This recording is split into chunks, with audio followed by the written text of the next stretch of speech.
இனிய இதயங்களுக்கு அன்பு தமிழ் வணக்கம். நான் உங்கள் சாண்டி குமார். சினிமா பகிர்தல் மூலியமா மீண்டும் உங்களை சந்திப்பதில் மற்றற்ற மகிழ்ச்சி அடைகிறேன். திரும்பவும் சொல்லிடுறேன், இந்த சினிமா பரிந்துரை பிளேலிஸ்ட் நான் பார்த்து வியந்த திரைக்கதை, எனக்கு ரொம்ப பிடிச்ச படம், இந்த கதை நல்லா இருக்கு, இந்த திரைக்கதை வித்தியாசமா இருக்கு, ஒரு புது அனுபவம் கிடைக்குது அப்படின்னு என் கண்ணோட்டத்தில் நான் ரசித்த படங்களை உங்களுக்கு பிளேலிஸ்ட் மூலியமா பகிரலான் இருக்கேன். நம்ம சேனலை சப்ஸ்கிரைப் பண்ணி வச்சுக்கோங்க. இந்த வீடியோக்கு ஒரு லைக் பண்ணிட்டு உங்களோட ஆதரவை கொடுங்க. இப்போ ஆரம்பிக்கலாம்.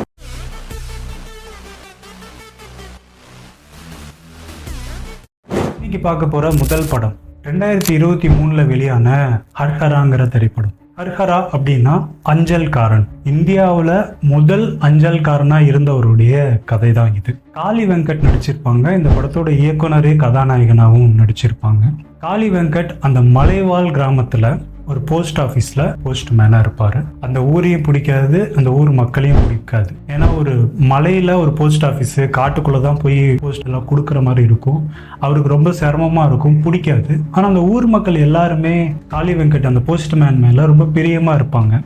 இவர் எப்படியாவது இந்த ஊர்லேருந்து டிரான்ஸ்ஃபர் வாங்கிட்டு போயிடணுன்ட்டு நிறைய முயற்சி பண்ணுவார். அதுக்கு எல்லா மக்கள்கிட்டையும் தெரியாமல், அவங்களுக்கு தெரியாமல், படிப்பறிவு இல்லாதவங்க, படித்தவங்களே நம்பி கையெழுத்து போடுவாங்க. அவருக்கு புரியாது ஏன் ஒரு போஸ்ட்மேன் மேலே இந்த மக்கள் எல்லாரும் இவ்வளோ நம்பிக்கை வச்சுருக்காங்க அப்படின்ட்டு. ஒரே ஒரு லெட்டர், அந்த கடைசி லெட்டரை கொண்டு போய் அவர் கொடுத்துட்டாருன்னா இங்கேருந்து டிரான்ஸ்ஃபர் வாங்கிட்டு கிளம்பிடலாங்கிறதா அவரோட ஐடியா. அந்த கடைசி லெட்டரை கொண்டு போய் கொடுக்கும்போது தான் அந்த ஊர் மக்களே தெய்வமாக வழிபடுற அந்த ஹர்ஹரானா யாருங்கிறத பற்றி தெரிஞ்சுக்க ஆரம்பிப்பார். படம் ரொம்ப வித்தியாசமான அனுபவம் கொடுக்கும்.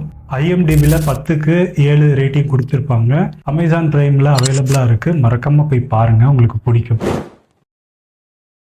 ரெண்டாவது படம் 2021 வெளியான தேன்கிற படம். உண்மை சம்பவத்தை அடிப்படையா வச்சு எடுத்திருப்பாங்க. ரொம்ப பிரமாதமா எடுத்திருப்பாங்க. அபர்நிதி அவர்கள் கதாநாயகியாகவும் தருண்குமார் அவர்கள் கதாநாயகனாகவும் நடிச்சிருப்பாங்க. தேன் எடுக்கிறவர் கதாநாயகன். அந்த மலையில ஒரு தோட்டத்துல வேலை பார்க்கறவங்க தான் கதாநாயகி. இவங்க 2 பேரும் காதலிச்சுக்குவாங்க.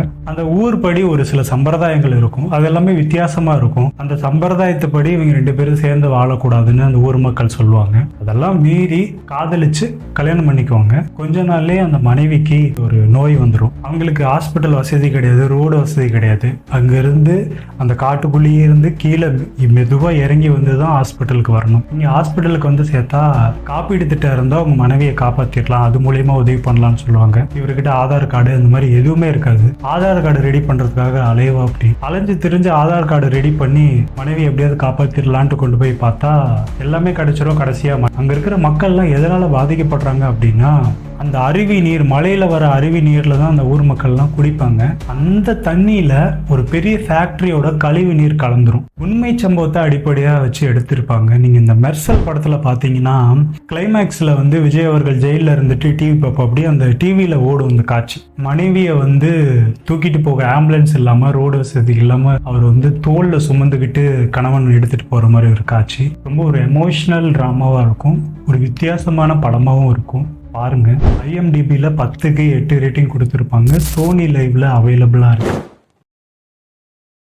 மூணாவது படம் 2018 வெளியான மேற்கு தொடர்ச்சி மலை. விஜய் சேதுபதி அவர்கள் தயாரிப்புல, இளையராஜா இசையில, லெனின் பாரதி இயக்குனர் இந்த படத்தை எடுத்திருப்பாங்க. இந்த படமும் அந்த மலைவாழ் மக்களுடைய வாழ்க்கை முறை, அவங்களுடைய கனவு என்ன, அவங்களுடைய பழக்க வழக்கங்கள் என்னங்கிறத ரொம்ப எளிமையாகவும் ரொம்ப பிரமாதமாகவும் சொல்லியிருப்பாங்க. இந்த ஒளிப்பதிவு, சினிமோட்டோகிராஃபி எல்லாமே ரொம்ப நல்லா இருக்கும். படம் ஆரம்பிச்ச கொஞ்ச நேரத்துக்குள்ளேயே நீங்க அந்த கதைக்குள்ள அவங்களோட அந்த மக்களோட மக்களா பயணம் பண்ற மாதிரி ஒரு உணர்வு ஏற்படும். அந்த மாதிரி ரொம்ப எளிமையா சொல்லியிருப்பாங்க. ஒரு ரொமான்டிக் டிராமான்னு சொல்லலாம். அந்த மக்களுடைய கனவு என்ன, அவங்களோட ஆசை என்ன. கதாநாயகன் வந்து இந்த ஏலக்காய் தோட்டம், அந்த ஏலக்காவை பயிரிட்டு அதை விற்று சம்பாரிச்சுதான் அவங்க குடும்பத்தை நடத்தணும் மாதிரி இருக்கும். கதாநாயகனுக்கு அந்த மலைக்கு கீழே அங்க ஒரு நிலத்தை வாங்கிடணும் அப்படின்னு சொல்லி அவருக்கு ஒரு ஆசை.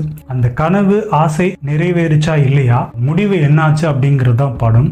ரொம்ப பிரமாதமா சொல்லியிருப்பாங்க. IMDbல 10க்கு 8.5 ரேட்டிங் கொடுத்திருப்பாங்க.